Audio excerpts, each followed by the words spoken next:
Hello friends, welcome to Quantum Chemistry. Today we are going to discuss the new chapter into D block series, that is what characteristics of D block elements. जैसे कि previous lecture में मैंने 4 properties discuss की हैं, तो आज के lecture में हम रिमेनिंग प्रॉपर्टीज की तरफ मूव होंगे और रिमेनिंग जो प्रॉपर्टीज हैं जैसे कि oxidation state, magnetic property, catalytic property, colour, formation of interstitial compound, in those property जो भी एक्सप्लेनेशन है उसके बारे में हम डिटेल में आज डिस्कशन करेंगे। तो सबसे पहले हम बात करते हैं कैरेक्टर्स में ऑक्सीडेशन स्टेट की। Now you are well familiar about oxidation state. Oxidation state means actually what? Oxidation state is the residual charge और the imaginary charge acquire by species is called as oxidation number. किसी भी species पर जो residual charge होता है that means hypothetical charge, जो electron के loss और गेन से वहां पर जनरेट होता है, that number is called as oxidation number. जैसे अगर कोई स्पेसिस एक इलेक्ट्रॉन लूज करेगी तो उसका ऑक्सीडेशन नंबर +1, 2 इलेक्ट्रॉन लूज करेगी तो ऑक्सीडेशन नंबर +2। इस तरह से वो एक इमेजिनरी और रेसिडुअल चार्ज होता है। तो ऑक्सीडेशन नंबर ये रेसिडुअल चार्ज या हाइपोथेटिकल चार्ज या इमेजिनरी चार्ज होता है, is called as oxidation number. तो डी ब्लॉक एलिमेंट में ऑक्सीडेशन स्टेट या ऑक्सीडेशन नंबर ये एक्चुअली क्या होता है?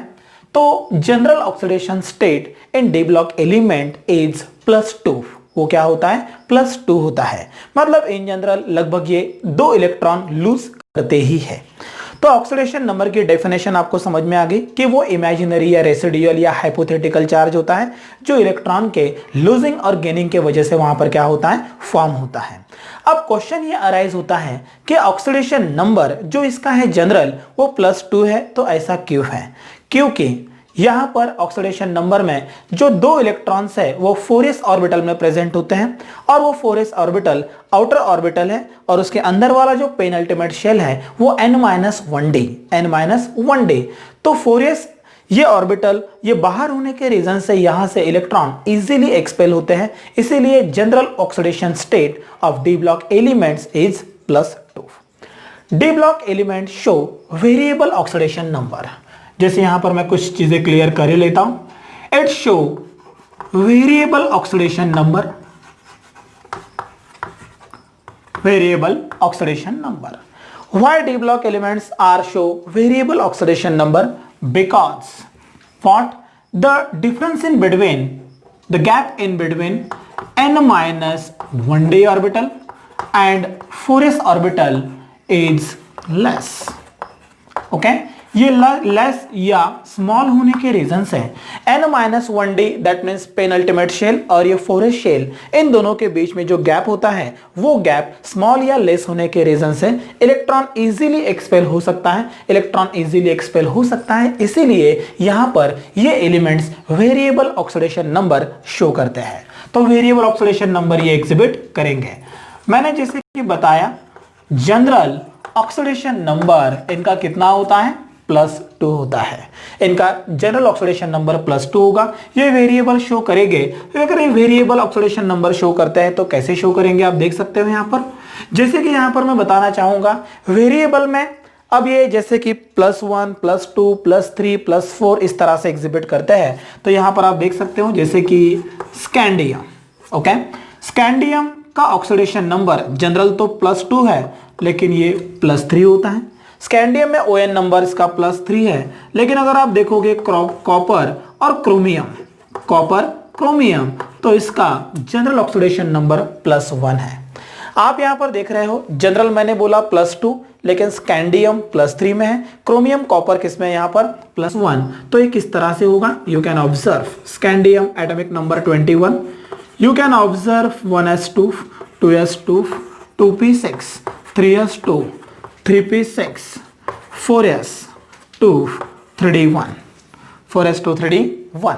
अब यहां पर मैंने बोला कि +3, ये 4s ऑर्बिटल बाहर के साइड में है तो it can be written as, यहां मैं लिख सकता हूं 3d1, 4s2। तो 2 इलेक्ट्रॉन यहां से निकल जाएंगे, 1 इलेक्ट्रॉन यहां से एक्सपेल हो जाएगा, तो इसका जनरल ऑक्सीडेशन नंबर +2 होता है। बट अगर आप देखोगे क्रोमियम या कॉपर एटॉमिक नंबर 24, कॉपर में एटॉमिक नंबर 29, तो you can observe in this case what, chromium में 3d5 4s1 और यहां पर आप देख रहे हो इट बिकम्स 3d10 4s1। ये कितना बना 3d10 4s1। यहां पर आपका जो पेनल्टीमेट शेल है दैट मीन्स n-1d ये हाफ फिल्ड है और ये फुल फिल्ड है। हाफ फिल्ड फुल फिल्ड होने के रीजन से इनकी स्टेबिलिटी ज्यादा है। इसका मतलब यहां से अगर आप एक इलेक्ट्रॉन इजीली एक्सपेल कर देते हो तो ये बन जाएगा व्हाट, क्रोमियम प्लस, ये बन जाएगा कॉपर प्लस, मतलब ON नंबर +1। लेकिन अब सेकंड इलेक्ट्रॉन अगर यहां से रिमूव करना है तो यहां पर आयोनाइजेशन पोटेंशियल ये ज्यादा होगा, मतलब एनर्जी आपको बहुत ज्यादा लगेगी, इसीलिए सेकंड इलेक्ट्रॉन इजीली एक्सपेल नहीं होता है। इसीलिए क्रोमियम कॉपर में ऑक्सीडेशन नंबर ये जनरल +1 होगा और स्कैंडियम में ऑक्सीडेशन नंबर जनरल कितना होगा, +3 होना चाहिए। इन दिस वे ये जनरल ऑक्सीडेशन नंबर और oxidation state of D block में स्कैंडियम +3, क्रोमियम कॉपर +1 और जनरल ON नंबर कितना होता है, +2।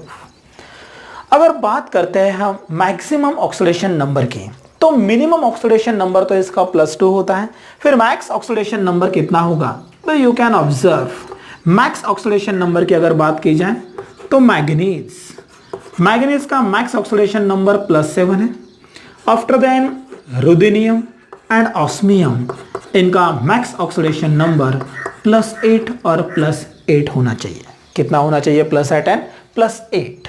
तो यहां पर आप देख रहे हैं जो मैंने क्लियर किया है, these are the max oxidation number element in D block.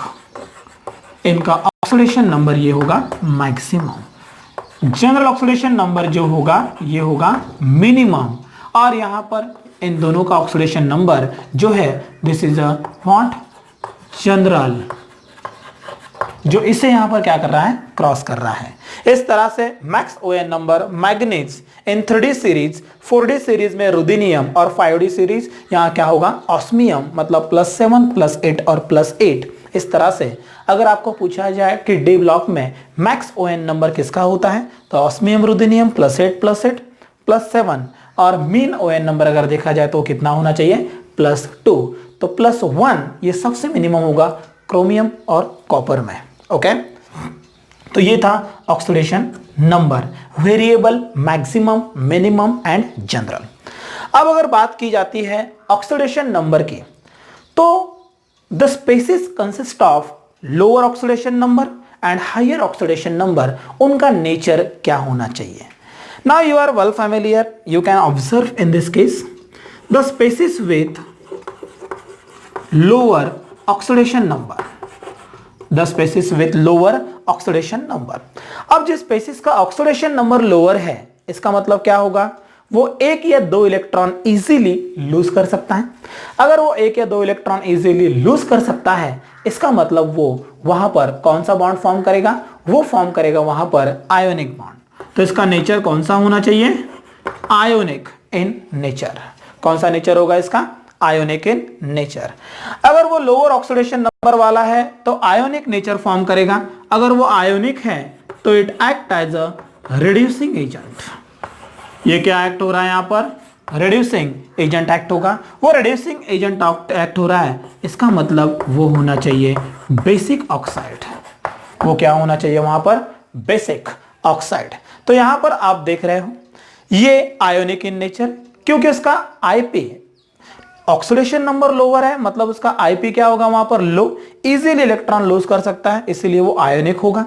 Reducing agent, उसका ON नंबर लेस है, मतलब वो सामने वाले स्पेसिस को क्या कर रहा है, रिड्यूस, खुद इलेक्ट्रॉन को लूज करेगा और उसे गेन कर देगा। इसका मतलब सीधे सी बात, ये एक्ट हो रहा है रिड्यूसिंग एजेंट। रिड्यूसिंग एजेंट का मीनिंग होता है what, reduce to other itself get oxidize. उसका ऑक्सीडेशन नंबर लोअर है, मतलब इजीली इलेक्ट्रॉन लूजर, वो इजीली इलेक्ट्रॉन लूजर है, मतलब सामने वाला क्या हो जाएगा, रिड्यूस। और वो सारे बेसिक ऑक्साइड्स होते हैं, वो क्या होते हैं, basic oxides. And the element with higher oxidation number, okay, are in general covalent in nature. वो कोवैलेंट होते हैं, वो covalent in nature and act as a oxidizing agent. वो क्या एक्ट हो रहे हैं, ऑक्सीडाइजिंग एजेंट। वो ऑक्सीडाइजिंग एजेंट है एंड आर एसिडिक ऑक्साइड। ये कौन से ऑक्साइड फॉर्म करेंगे? Acidic oxides. These are the most important properties of species with lower ON number and higher ON number. जैसे कि यहां पर हम देख सकते हैं लोअर नंबर में आई can right scandium +2, I can right titanium 2+, इस तरह से। हायर ON नंबर में हम देख सकते हैं क्रोमियम +6, मैग्नीज +7, मैग्नीज +4। ये एग्जांपल्स आएंगे हायर ON नंबर में, and these are examples of with lower ion number. These are most important property. Now the last property with respect to oxidation number, मतलब this is a complete interpretation. Last property अगर देखा जाए तो इन spaces को stabilise कौन करेगा, ये question एक अराइज होता है। तो आप यहां पर देख सकते हो what the species with highest oxidation number, जिन स्पेसिस का ऑक्सीडेशन नंबर हाईएस्ट है those are stabilize by, those are stabilize, उन्हें स्टेबलाइज कौन करेगा? Highly electronegative species, highly electronegative species. जो स्पेसिस हाईली इलेक्ट्रोनेगेटिव है वो उन्हें स्टेबलाइज करेंगे। जैसे कि आई कैन राइट फ्लोरीन, यहां मैं देख रहा हूं किसे फ्लोरीन स्टेबलाइज कर सकता है, I can write oxygen, I can write oxygen. तो oxygen and fluorine stabilize to दो species which are with higher oxidation state, okay, and the species with lower oxidation state, जो species with lower oxidation state में है, lower oxidation number state are stabilized by ligand। वो ligand से stabilize होते हैं, जैसे कि CO कार्बोनिल कंपाउंड। कौन से कंपाउंड है? Carbonyl compound. इस तरह से what the species with higher oxidation number are stabilized by highly electronegative species, and the species with lower oxidation number are stabilized by carbonyl compound as a ligand. So you can observe on the board, this is a complete interpretation of oxidation state, isn't it? Now once again focus, I want to revise this within only short half a minute. ये सारे elements इनका general ON number +2 होता है, और scandium, chromium, copper ये थोड़े से element है, इनका ऑक्सीडेशन नंबर +3 +1 इस तरह से होता है। N-1D और 4s में गैप स्मॉल होने के रीजन से वो वहां पर ऑक्सीडेशन नंबर वेरिएबल शो करता है। और यहाँ पर हायर ऑक्सीडेशन नंबर स्टेट वाले एलिमेंट्स 3 है, मैग्नीज, रुथेनियम, ऑस्मियम, और लोअर वाले बहुत सारे एलिमेंट जिनका +2 होना चाहिए। लोअर ON नंबर आयोनिक होता है, रेड्यूसिंग एजेंट एक्ट होगा, बेसिक ऑक्साइड से, and vice versa for highest oxidation number. और हायर ऑक्सीडेशन नंबर वाले स्पेसिस को हाईली इलेक्ट्रोनेगेटिव स्पेसिस स्टेबलाइज करेगी, तो लोअर ON नंबर वाले को लिगैंड जैसे कि कार्बोनिल कंपाउंड ये क्या करेंगे? उसे स्टेबलाइज करेंगे। This is the first property, oxidation number. Now move to the second one. ये था ऑक्सीडेशन नंबर के बारे में। अब हम बात करते हैं व्हाट मैग्नेटिक प्रॉपर्टीज के बारे में। ओके, नाउ सेकंड वन,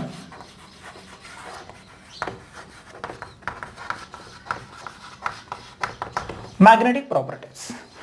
वैसे तो प्रीवियस लेक्चर में सॉलिड स्टेट में हमने मैग्नेटिक प्रॉपर्टीज के बारे में डिटेल में डिस्कशन किया है कि मैग्नेटिक प्रॉपर्टीज पैरामैग्नेटिक, फेरोमैग्नेटिक, फेरी मैग्नेटिक, एंटी फेरी मैग्नेटिक, इस तरह से बहुत सारे कंपाउंड हैं। तो यहाँ पर ओनली हम थोड़ा सा इंटरप्रेट करेंगे कि मैग्नेटिक प्रॉपर्टीज होती क्या है और ये किस तरह से है। तो इन जनरल मैग्नेटिक प्रॉपर्टीज जो हमारे पास हैं, those magnetic properties are what? Paramagnetic,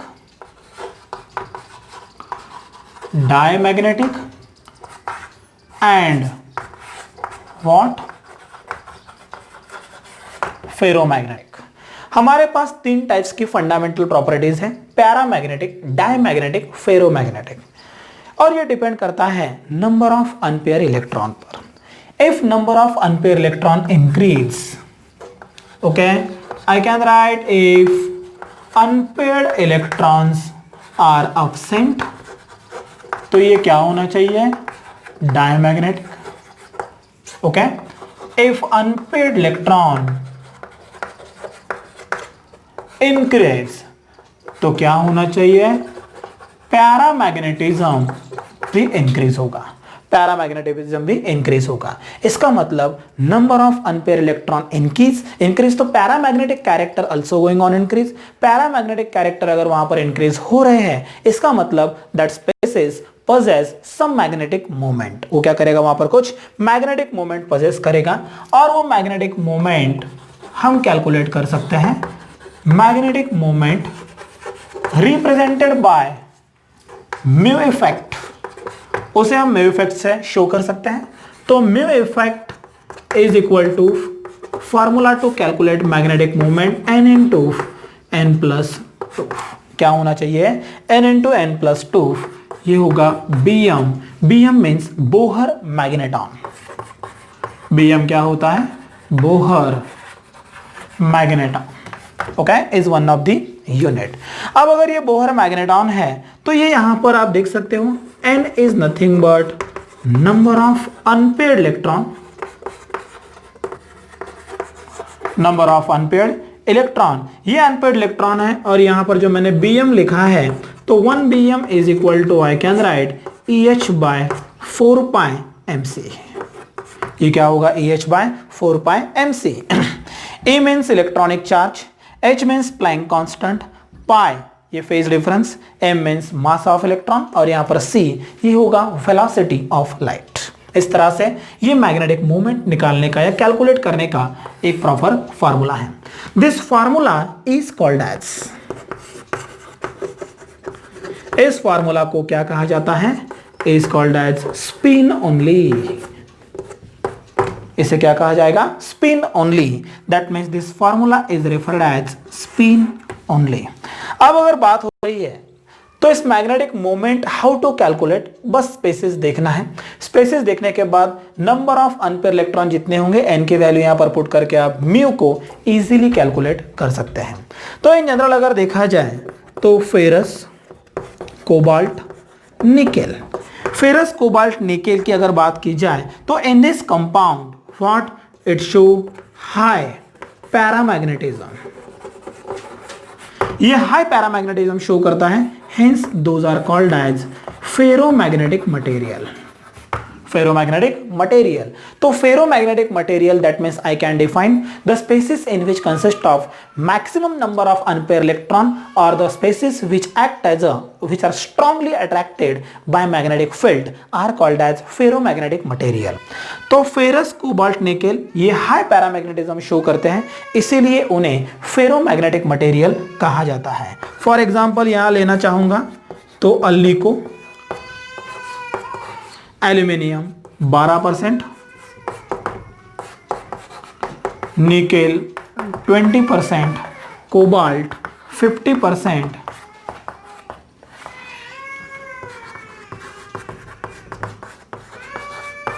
rest of part ये होगा आयरन, ये बनाएंगे परमानेंट मैग्नेट, ये क्या बनाएंगे, परमानेंट मैग्नेट। इस तरह से alnico form permanent magnet, alnico with iron ये परमानेंट मैग्नेट फॉर्म करेगा, और ये फेरस, कोबाल्ट, निकेल ये ferromagnetic material. Now move to the third property, that is formation of interstitial compound. वैसे तो इंटरस्टिशियल कंपाउंड होता क्या है, ये सॉलिड स्टेट में मैं क्लियर कर चुका हूं। Interstitial compound means what, the species which displace from respective position and acquire interstitial space is called as what, interstitial compound। जिस कंपाउंड में एक रेगुलर स्ट्रक्चर होता है और एटम या वहां से आयंस अगर आप अपनी खुद की जो प्रॉपर पोजीशन है उसे छोड़ के अगर इंटरस्टिशियल पोजीशन एक्वायर कर लेता है तो such type of compound called as interstitial compound. या फिर कोई फॉरेन स्पेसेस अगर किसी कंपाउंड में जाके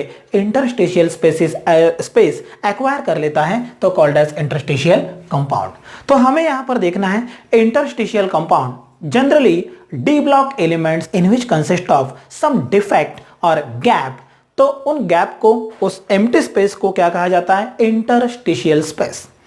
यू आर वेल फैमिलियर कि डी ब्लॉक एलिमेंट जो भी वहां पर स्ट्रक्चर फॉर्म करते हैं ये in general FCC, BCC, HCP ये स्ट्रक्चर फॉर्म करते हैं। तो ऑब्वियसली इनके बीच में एम्प्टी स्पेस होगा, गैप होगा। तो इस गैप में फॉरेन स्पेसेस आके क्या होती है, एक्वायर। इसीलिए इन डी ब्लॉक एलिमेंट्स को कौन से कंपाउंड कहा जाता है, the compounds which can form interstitial compound. तो अब इंटरस्टिशियल कंपाउंड ये कैसे फॉर्म करेगा, तो in D block element in which the smallest spaces जैसे कि hydrogen, carbon, nitrogen, you can observe hydrogen, carbon, nitrogen, boron, these are the species having small size when acquire interstitial space. That means what, acquired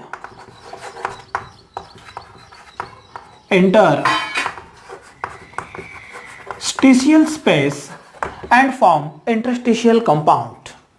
What? And form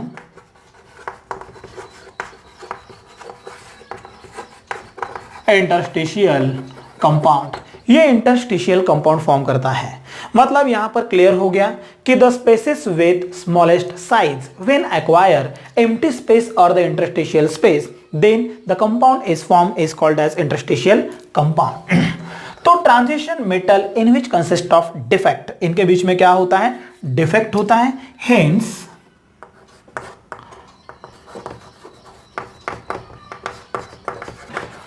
transition metal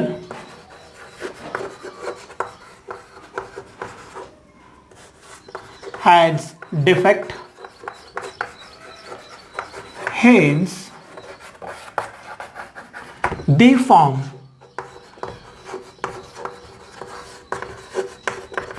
interstitial compound, वो interstitial compound form करता है। Third one, this compounds are neither ionic, ये ना तो ionic होते हैं nor covalent, ये नहीं कोवैलेंट भी नहीं होते हैं। That means this compounds acquire property in between them, these are neither ionic nor covalent, ये कोवैलेंट भी नहीं है। Okay, fourth one, this compounds don't have normal oxidation state, इन कंपाउंड का ऑक्सीडेशन नंबर भी नॉर्मल नहीं होता, इनका ऑक्सीडेशन नंबर ये फ्रैक्शन में होता है। ये किस में होता है, फ्रैक्शन में होता है। This compounds possess new properties as compared to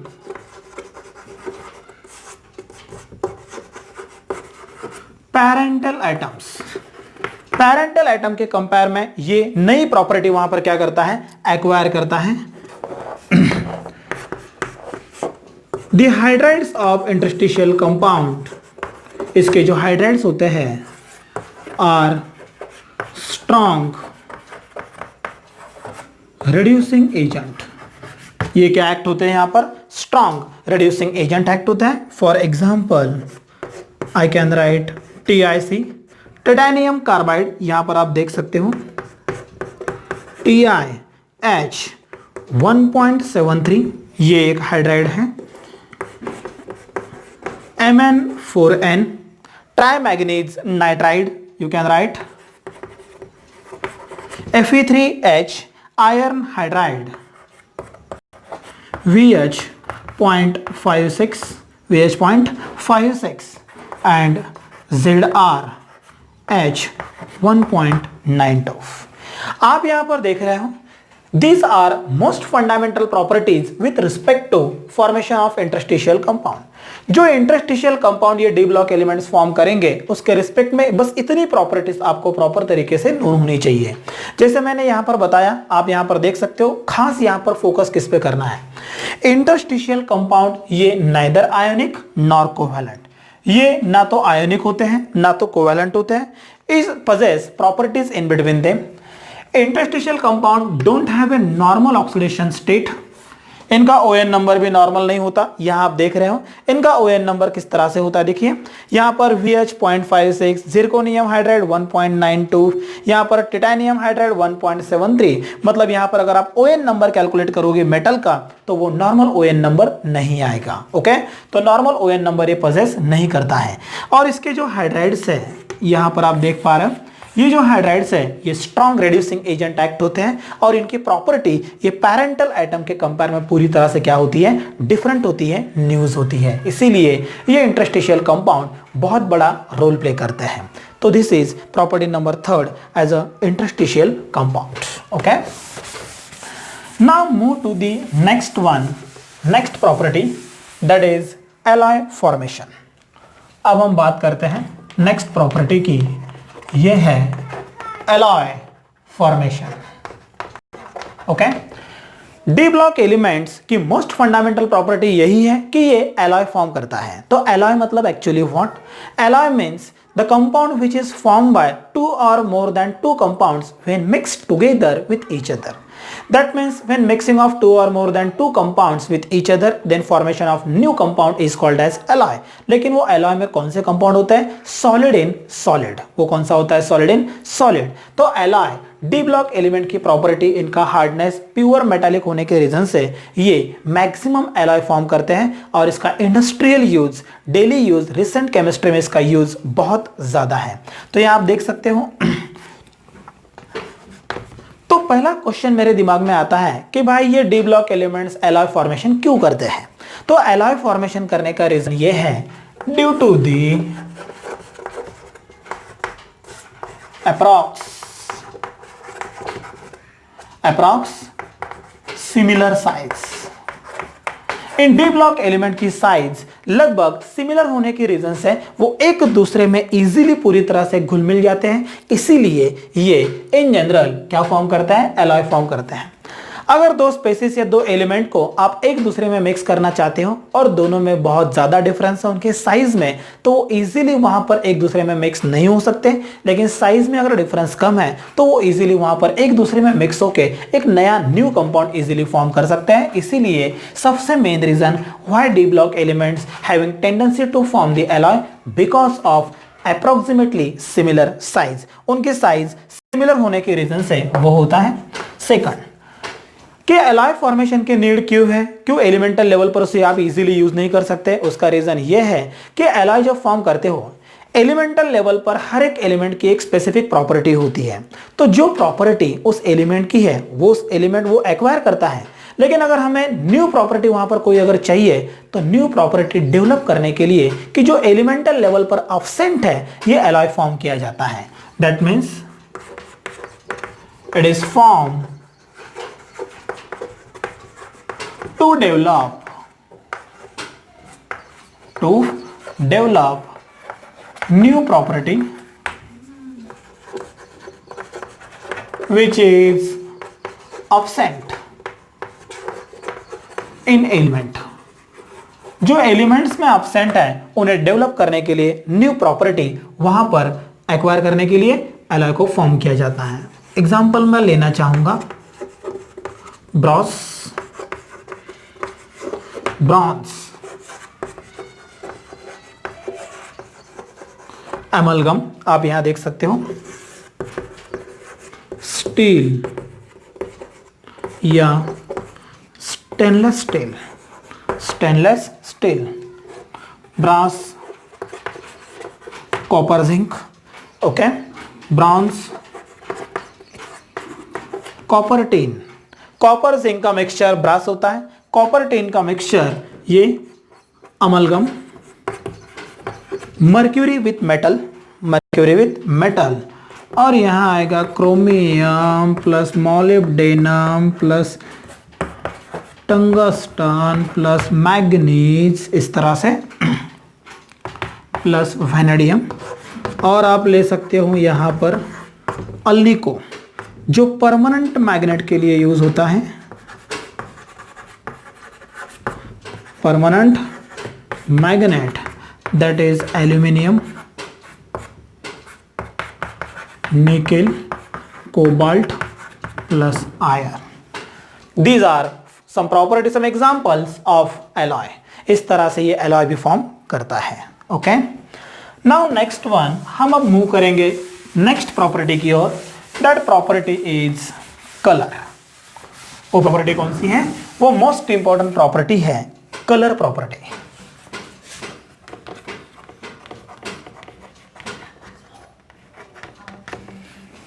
colour, अब बात करनी है हमें कलर के बारे में। Okay, and you are well familiar D block elements specifically observe some colour. तो अब हम यही देखना है कि कौन से एलिमेंट कलर ऑब्जर्व करते हैं, कौन से एलिमेंट कलर ऑब्जर्व नहीं करेंगे। आयंस के अंदर ऐसी कौन सी कंडीशन है कि वो कलर ऑब्जर्व करेगा और वो एलिमेंट कलर क्यों और किस तरह से ऑब्जर्व करता है। What is actual mechanism to exhibit to show the colour. Okay, now अब हम देखेंगे कि why D block element show colour. D block element show colour, D block element show colour only due to the,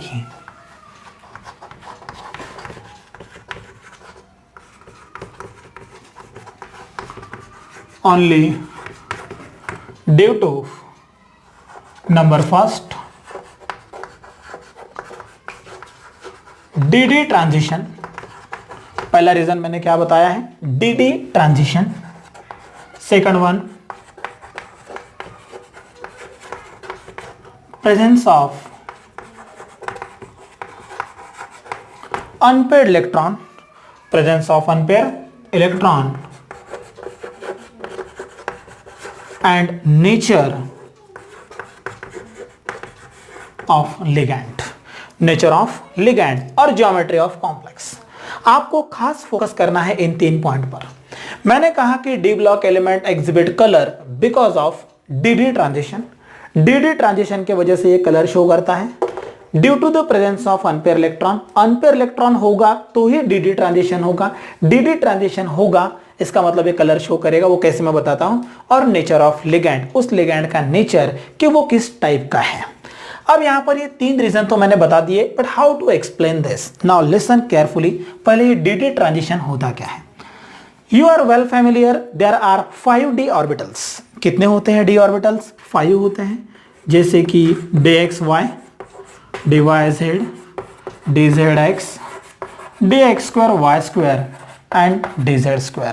Okay, these 5d orbitals according to CFT, okay, according to CFT get splitted into 2 types. इस तरह से ये 2 type में split होता है। तो जो lower होता है दैट इज T2g और ये होता है Eg और ये आपके 5 d ऑर्बिटल यहां पर है। तो 5d ऑर्बिटल आपके एक स्प्लिट हो गए T2g और Eg में। आप इस चैनल को सब्सक्राइब करने के बाद प्लेलिस्ट में जाके आप कोऑर्डिनेशन कंपाउंड के लेक्चर्स देख सकते हो। उस कोऑर्डिनेशन कंपाउंड के लेक्चर में मैंने इसे बहुत डिटेल में क्लियर किया है। तो यहां बस मैं जनरल इंटरप्रेट कर रहा हूं कि आपके 5d orbital split according to crystal field stabilization theory CFT, what T2g and Eg। अब अगर इलेक्ट्रॉन यहां है तो यहां से suppose in which consist of 1 unpaired electron, ये यहां पर एक अनपेयर इलेक्ट्रॉन है, ये 2 ले रहा हूं, 3 ले रहा हूं। अगर आप एनर्जी सप्लाई करोगे तो इलेक्ट्रॉन यहां से यहां ट्रांसफर होगा। This transformation is called as D D transformation. Unpaired electron present है, उसके बाद नेक्स्ट जो होगा वो डीडी ट्रांजिशन होगा या ट्रांसफॉर्मेशन होगा। तो ये था डीडी ट्रांजिशन। तो यहां आप देख रहे हो due to this 3 reasons it exhibit colour and यहां पर डीडी ट्रांजिशन मींस T2g और Eg। अब हम देखते हैं एक्चुअली ये कलर किस तरह से शो करता है। When the light from visible spectrum, कौन सा स्पेक्ट्रम है हमारे पास? Visible spectrum having wavelength 4000 to 7000 angstrom. उसकी वेवलेंथ कितनी है? 4000 to 7000 एंगस्ट्रॉम। इस स्पेक्ट्रम से अगर लाइट किसी कंपाउंड पर बाउंस होता है, listen carefully what is the actual mechanism in between them. What? When the light emerging from the visible spectrum and bounce on any type of element or metal at that time, that whole light in which consist of various types of color, likewise waveguide, वहां पर क्या होते हैं, whip gear मतलब colours होते हैं। Light जब bounce होगा तो वो वहां पर क्या करेगा, विथ पर्टिकुलर वेवलेंथ वाला लाइट एब्जॉर्ब कर लेगा। क्या कर लेगा, एब्जॉर्ब कर लेगा। एब्जॉर्ब करने के बाद वहां पर जो पर्टिकुलर वेवलेंथ वाला है उसे एब्जॉर्ब कर देगा एंड रिमेनिंग लाइट वो क्या कर देगा, वहां पर री इमिट कर देगा, ट्रांसफर कर देगा। जो लाइट वहां पर वो इमिट करेगा that is the colour of that compound. That means I can right when light bounce then it absorb of light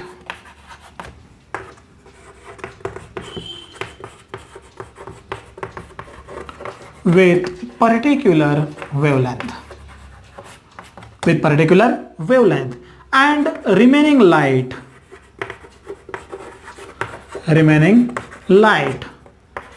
emitted, ये क्या कर देगा, emit। तो आई can right the colour of compound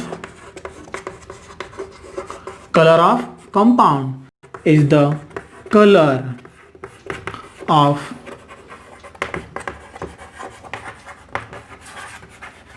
emitted light. ये सबसे important यहां पर एक पॉइंट है कि उस कंपाउंड का कलर, मतलब जो कंपाउंड लाइट इमिट करेगा उसी वो ही होता है उसका colour of that light. Okay, तो यहां पर आप देख सकते हो that transmitted light is the colour of that compound. तो यहां पर थर्ड, अब ये तो बात हो गई नॉर्मल कलर की, ये क्लियर हो गया यहां पर कि जब वहां पर आप लाइट बाउंस करोगे फ्रॉम विजिबल स्पेक्ट्रम, वो कंपाउंड लाइट को एब्जॉर्ब कर लेगा। एब्जॉर्ब करने के बाद उसके अंदर अनपेयर इलेक्ट्रॉन है, वो इलेक्ट्रॉन उसकी वजह से क्या हो जाएंगे, यहां से ऊपर की तरफ शिफ्ट, तो वहां होगा डी ट्रांजिशन। ऊपर की तरफ शिफ्ट होने के बाद मतलब वंस अगेन लिसन, कंपाउंड के अंदर नंबर ऑफ अनपेयर इलेक्ट्रॉन है, विजिबल स्पेक्ट्रम से लाइट उस पर बाउंस हुआ, लाइट बाउंस होने के बाद वहां से अनपेयर इलेक्ट्रॉन ट्रांसफर हुआ ग्राउंड स्टेट से एक्साइटेड स्टेट पर। एक्साइटेड स्टेट में मतलब वहां पर डी ट्रांजिशन हुआ। एक्साइटेड स्टेट पर उसका time span, resting time span बहुत कम होता है। वहां से जब वो नीचे की तरफ आएगा तो लाइट इमिट कर देगा और emitted light is the colour of that compound. वो क्या है, उस कंपाउंड का कलर। अब बात होती है कॉम्प्लीमेंट्री कलर की। कॉम्प्लीमेंट्री कलर की अगर बात होती है, complementary colour show bye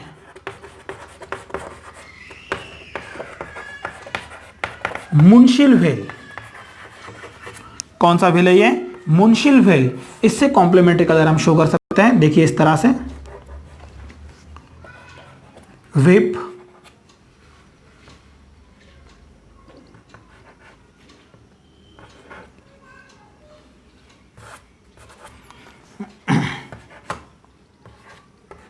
gear. यहां आप देख रहे हो V, violet, blue, green, yellow, orange and red. यहां पर ये जो अपोजिटली साइड होते हैं, these are complementary colour of each other, और इस व्हील को कहा जाता है मुंशिल व्हील। इसे क्या कहा जाता है, मुंशिल व्हील।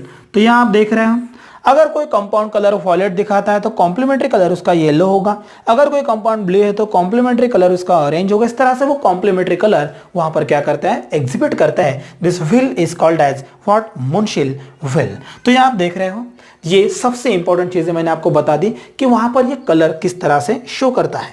अब यहां पर मेन चीज मुझे ये क्लियर करनी है कि भाई कौन से एलिमेंट कलर शो करेगा। तो यहां आप देख सकते हो which element that exhibit colour.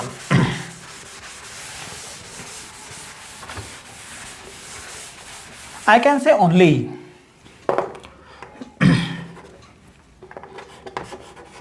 these spaces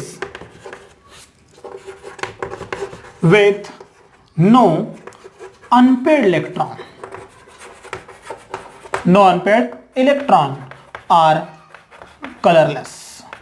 ये कौन से होता है, कलरलेस। जिसके अंदर अनपेयर इलेक्ट्रॉन ही नहीं है वो सारे के सारे colourless. For example the element with electronic configuration 3D 0, तो आई कैन राइट स्कैंडियम। यहां अगर ले रहा हूं मैं स्कैंडियम +3, टाइटेनियम +4, तो scandium +3 I can right 3D 0, ये भी आएगा 3D 0, After then copper +1, okay, zinc +2, in this case 3d10। तो यहां भी अनपेयर्ड 0 है, यहां भी अनपेयर्ड 0 है, that means both are colourless. ये क्या है? कलरलेस। मतलब जिस स्पेसिस में इलेक्ट्रॉनिक कॉन्फ़िगरेशन कुछ भी हो, अगर अनपेयर इलेक्ट्रॉन नहीं है, 0 है, तो आर कॉल्ड एज कलरलेस। ये कलरलेस होते हैं।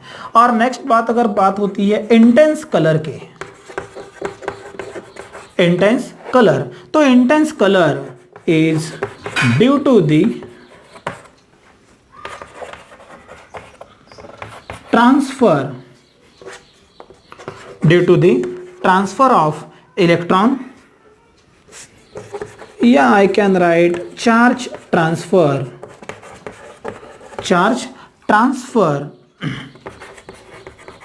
from oxygen to metal।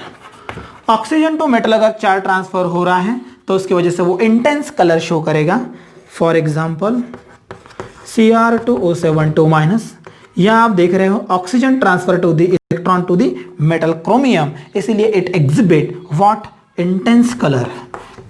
उसके बाद हम लिख सकते हैं पर्पल कलर ऑफ MnO4-, यहां पर MnO4 Cr2O7 ये पर्पल वॉयलेट इस तरह से कलर एग्जिबिट करता है। तो this is property of colour. इस तरह से आपने देखी है यहां पर total property. Now move to the next property, that is catalytic property. In most of the organic and inorganic reactions, D block elements act as a catalyst. But firstly, you are well familiar about catalyst, the species or the element when added into the reaction, then which increase the rate of reaction without undergoing any change in itself by lowering activation energy is called as catalyst. किसी भी reaction में add होने के बाद एक element या spaces reactions का rate increase करेगी बाय डिक्रीजिंग एक्टिवेशन एनर्जी, वो भी खुद में किसी भी तरह का चेंज न करते हुए, such type of species is called as what? Catalyst. तो D block element in general catalyst as a act होते हैं। तो यहां पर मैंने कुछ कैटलिस्ट यूज किए हैं, जैसे कि platinum. Platinum is use in manufacturing of sulphuric acid. Iron is used in Haber process. Haber process is industrial process to prepare to manufacture ammonia. तो अमोनिया मैन्युफैक्चरिंग में Haber process में iron use होता है। Nickel is one of the catalyst which act in hydrogenation of oil. मतलब oil का conversion fat में करने के लिए, घी में करने के लिए जो प्रोसेस होती है, that process is called as hydrogenation process. उस हाइड्रोजनेशन में निकेल यूज होता है as a catalyst. Vanadium pentoxide, generally sulfuric acid can be manufactured by two processes as a DO process and contact process। तो contact process में V2O5 use होता है as a catalyst to manufacturing of H2SO4। In general cobalt is used to decomposition of bleaching powder। Bleaching powder का decomposition करने के लिए भी क्या होता है? कोबाल्ट यूज होता है। यहां पर मैंने कुछ वर्ल्ड फेमस कैटलिस्ट सामने दिए हैं, ये भी व्हाट? डी ब्लॉक एलिमेंट्स से यहां पर बनते हैं और ये बहुत सारे रिएक्शंस में ऑर्गेनिक इनऑर्गेनिक में यूज होते हैं कैटलिस्ट। जैसे आप देख सकते हो Ziegler Natta catalyst, Wilkins catalyst, Lindlar catalyst, Adams catalyst and Brown's catalyst. यहां पर इनके फॉर्मूलेज दिए हैं, मतलब ये कैटलिस्ट बहुत सारे ऑर्गेनिक रिएक्शंस में एक्ट होते हैं एज अ कैटलिस्ट। तो इस तरह से ये थी टोटल जनरल प्रॉपर्टीज और characters of D block elements. Okay, अब जो नेक्स्ट वीडियो में बनाने वाला हूं, उस वीडियो में हम बात करने वाले हैं the special two compounds as a K2Cr2O7 potassium dichromate और KMnO4 पोटेशियम परमैंगनेट, उनकी complete chemistry, physical, chemical property with uses वहां हम डिस्कस करेंगे। यहां पर आपके एक जनरल प्रॉपर्टी, जनरल कैरेक्टर पूरी तरह से फिनिश हो चुके हैं। इन दिस वे यहां पर डी ब्लॉक एलिमेंट के बाद हम मूव करेंगे नेक्स्ट सीरीज की तरफ। Thanks for watching.